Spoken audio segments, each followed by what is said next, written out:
je vous l'ai dit, mais vous filmez magnifiquement cette région. C'est-à-dire vous faites des plans incroyables. Il y a même des moments où on a l'impression que c'est un tableau d'un grand maître. C'était important pour vous aujourd'hui d'avoir cette qualité de plan graphique, je dirais graphique, parce que le film a des plans d'une beauté. Enfin, on redécouvre cette région grâce à ce film.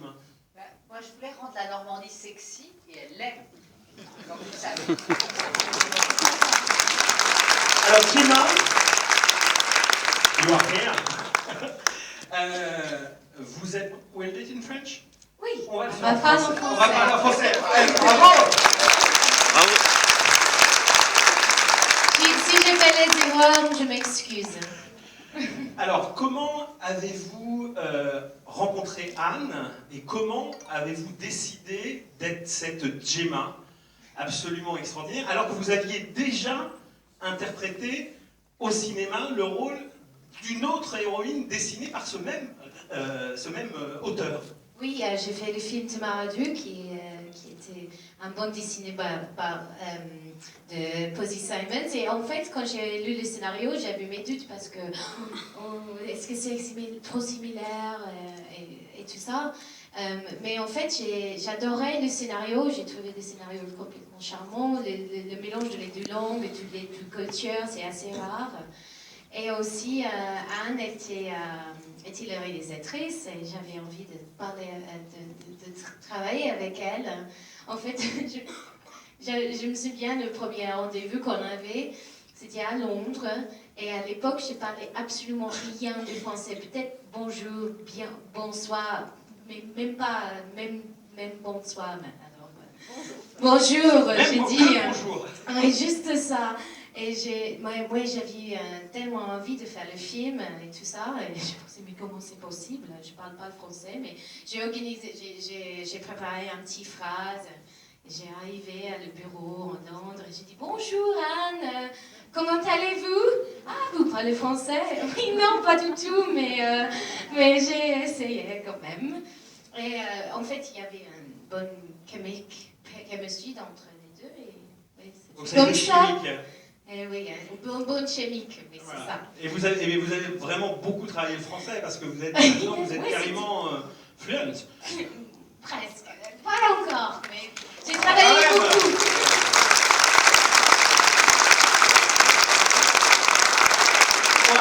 Et alors, monsieur Lucchini, il a un micro à lui tout seul. Oui. Ça a été difficile de travailler sur ce film? Non, c'est pas difficile. Je suis assez impressionné. 30 degrés ou 40 degrés, une salle pleine. On les paye. Et une qualité d'accueil hallucinant, un animateur incontestablement puissant. Si, il paraît que c'est toi qui tiens tout ça. Tu es un ambitieux, derrière ton côté humain, il y a une stratégie. Et ce que je voulais vous dire, c'est que c'était quand même merveilleux. J'ai joué pendant 2 mois, c'est presque immoral. J'étais à Velette-sur-Mer. Veule-sur-Mer. Attends, il y a un coin qui s'appelle Velette. Oui, il y a un coin qui s'appelle Velette. Oui. Et c'est là où super plage de Galets. Et bien, ma plage de Galets, je me promenais avec ma chienne qui est là-haut, qui m'attend, avec un peu de vie sexuelle. Alors, j'ai vécu 2 mois et demi en Normandie et je peux que vous dire que vous allez vivre sans vous imposer. Tu sais, c'est la ville merveilleuse, j'ai vécu 2 mois et demi. Les gens qui passent à la télé, les gens sont accablés de soucis, ils vont être virés, ils sont là, et ils entendent toujours des acteurs qui disent c'est une merveille, rencontre, on connaît entre Los Angeles et New York. Tu te dis, mais minimum de pudeur, on s'en tape de ce que tu as été. On va voir si c'est bon, c'est justifié, si c'est pas bon. Voilà, je pense que vous allez vivre un film qui a un charme. J'espère qu'il va opérer.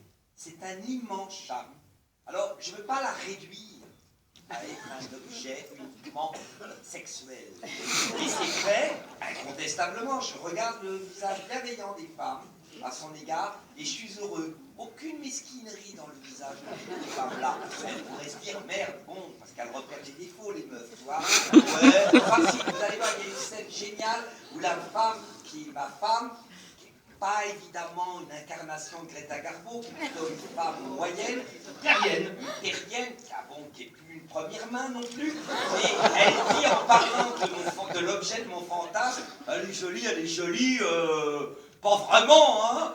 Et c'est merveilleux que cette femme ingrate, avouons-le, puisse avoir ça. Et j'aime le visage que j'ai repéré. Vous l'avez toute regardé avec bienveillance. Vous pourriez être irrité. Eh ben non, c'est ça qui est remarquable.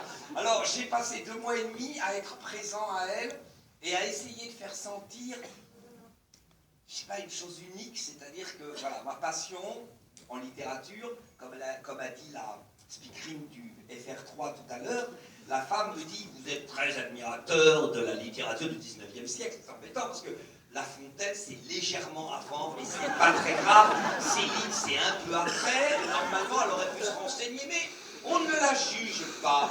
Elle gagne sa vie difficilement. FR3 est en train de crouler. La France, en général, est en fin de crise. Mais ce n'est pas grave. On est ensemble fraternellement. Alors, elle me dit, ça me rappelle Marie Drucker, qui, quand je jouais un auteur contemporain qui s'appelait Philippe Muret, et elle me dit une chose extraordinaire, elle le prononçait en américain. Vous aimez Philippe Muret? Je ne sais pas Philippe Muret, c'est pas Muret. Bon, enfin bon. En tout cas, ma passion dans ma cosmogonie, c'est La Fontaine, évidemment Proust, etc. Mais il y a Flaubert. Vous avez la chance, le mot est excessif, assieds-toi, on t'accueille, tout ça. Vous avez la chance de vivre dans un endroit qui a pondu des immenses écrivains. Le plus grand écrivain français, évidemment sur le style, est Flaubert. Flaubert est un événement immense en littérature, il est l'admiration, il a été celui de la charnière entre le nouveau roman et le classicisme, il a créé des enfants, les bien-passants, etc., dont on ne savait pas si c'était pas leur fils naturel, c'est un autre problème. Moi je voulais vous dire simplement bonne représentation, oui, puisque vous savez, Michel Bouquet adore ce film, et il m'a dit une phrase merveilleuse, il m'a dit, il était venu me voir au théâtre, il avait vu le film d'Anne, et il m'a dit, tu sais, n'oublie jamais, Fabrice, que le spectateur ne vient jamais te regarder jouer, mais il vient jouer avec toi. Eh bien, cette phrase si simple est une phrase somptueuse, et c'est à ça qu'on va essayer de vous inviter, c'est de jouer avec Anne Fontaine, avec Gemma Arterton. Vous avez vu un peu, en quelques mois. Moi, depuis 25 ans, il y a 3 mots, you know, but, et voilà, abruti du français, l'abruti français, je ne sais pas parler anglais, et vous allez voir, elle l'a exploité dans le film.